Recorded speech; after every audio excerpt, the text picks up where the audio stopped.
game was full of history, and I'm sure you'll find out about all the history. But part of it was you passed Tommy Lasorda for most world, for World Series titles. I think Walt Charleston actually has more. But what does that mean to you?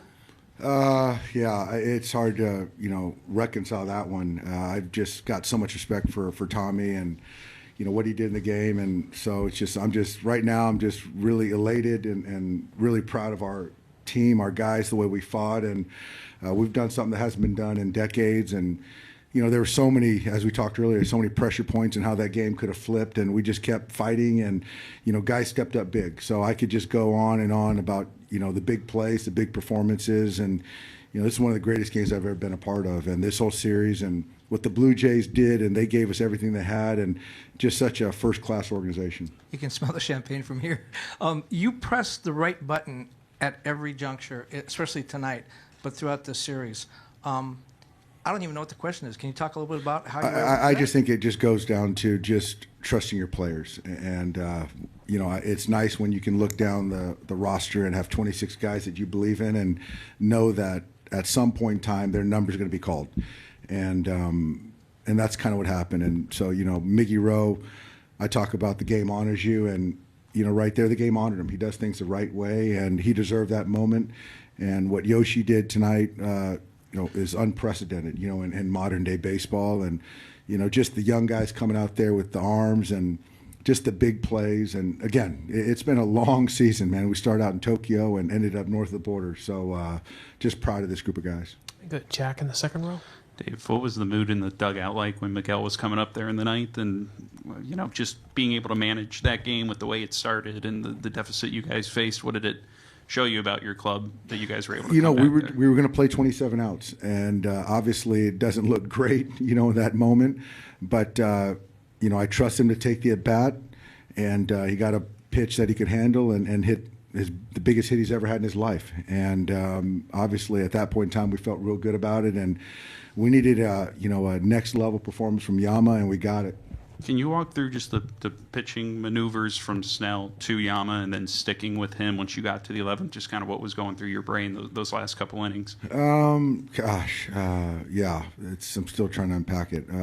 Yeah, Snell was good. I just felt that, he gave us what he had, and I think Glass pitched before him. Honestly, I just kind of try to push guys as much as they could, and having Emmett in there and Robo doing his thing, got some big outs, and for me at that point in time, I wanted to give Roki or Yamamoto an opportunity to keep the game at bay, and then once he did that, he felt confident that he could stay in his delivery, wasn't going to compromise health. And then at that point in time, even for that third up, he said, Daijobu, means I'm okay. And so for me, I just trusted him, and he came up big again. We've asked you about the dynasty question a couple times over the years. I mean, do you look at this as cementing that? Just what does going back-to-back and winning 3 in 6 years kind of mean to what you guys have put together here? We've put together something pretty special. I do know that. I'm proud of, the players, for the fans, scouting, player development, all this stuff. To do what we've done in this, span of time is pretty remarkable. And I guess I'll let the pundits and all the fans talk about if it's a dynasty or not. But I'm pretty happy with where we're at. Go to Steve and then Jim. Congratulations. I want to ask you a couple questions about Yamamoto. You've dealt with pitchers before. Is there something in his physiology, the way he approaches, what he did tonight is sort of unheard of? It's unheard of, and I think that there's a mind component. There's a delivery, which is a flawless delivery. And there's just an unwavering will. I just haven't seen it. I really haven't. And, all that combined, and there's certain players that want moments, and there's certain players that, want it for the right reasons. But, Yoshi is a guy that I just completely, implicitly trust, and he's made me a pretty dang good manager.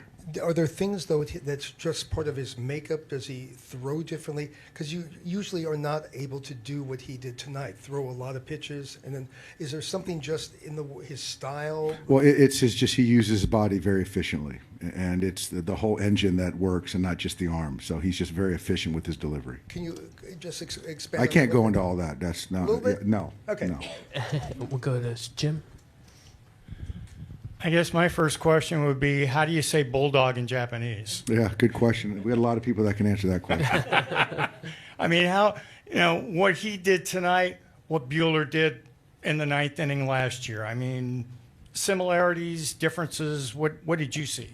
Yeah, similarities. Walker is obviously in Dodger lore, and Yoshi just put himself right there with him. Throwing 100 pitches and come back after a 1 day off and going 3 innings. It's pretty crazy. I'm kind of crazy for sending him back out there, but I just felt he was the best option. And again, it's something that I just never imagined. But you got to trust players, and I believed in him. We all believed in him, and this game again. I'm having a hard time unpacking it. Just what a great series, what a great game, and I think we're going to be talking about this game for a long time.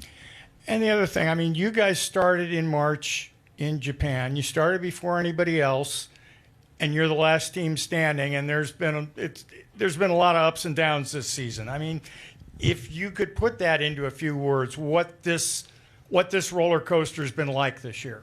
Yeah, I mean, you can look back at the miles that we've logged this year. I think Brene Brown comes to mind. Grit, the real definition of grit, passion, and perseverance for a long-term goal, and we never wavered. And it's a long season. We started, as you said, in Tokyo, and we kept going, and we persevered, and we were the last team standing. Go to Anthony, fifth row, straight back. Doc, congrats. As you said, this was not just a great game, but a great series. And, people talk about in baseball mapping out innings or what. There was so many things that happened in this series that could not have been mapped out, especially the 18 It wasn't game. mapped out. What can you say about just these two teams just emptying the tank against each other? That's what it's about. I mean, those guys, I got so much respect for what John does with his team and his staff and the organization, and they gave us everything we had. It was just a brawl. And, both teams fighting and punching back and responding.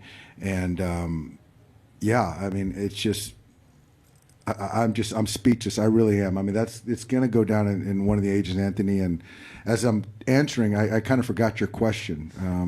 Did I answer your question? Yeah, so I mean, you used your entire rotation. Yeah. Game 7.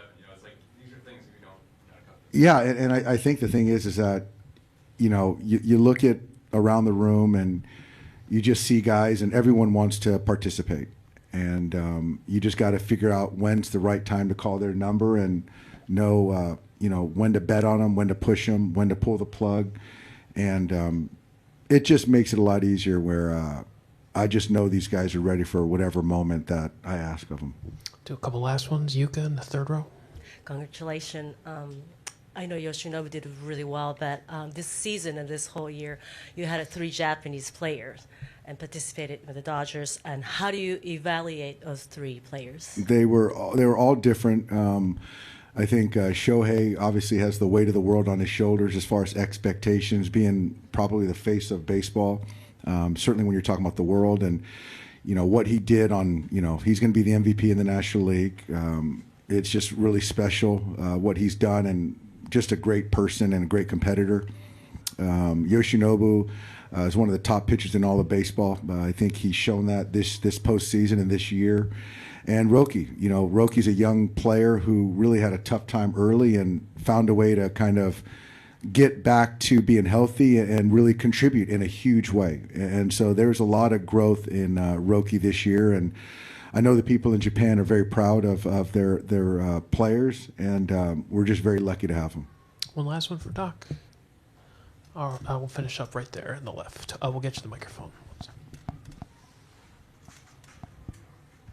I'm just curious to know, with the offense struggling the way it was throughout the series, how does that impact the way you manage the pitching staff? What's the feeling in the dugout, knowing that this team really hasn't hit in the way that prior World Series champions have historically? How did you work that out with the pitching? Yeah, you got to sort of you know, they were grinding, but yeah, we didn't swing the bats, you know, all postseason like we're capable of. So I think it's just more of you're really trying to, on the margins, you know, prevent as many runs as you can, because it wasn't really expecting an offensive game.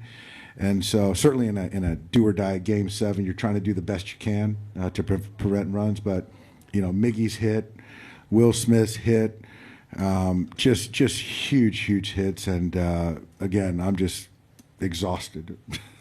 Well, we're so happy for you. Congratulations, Dave. Thank you.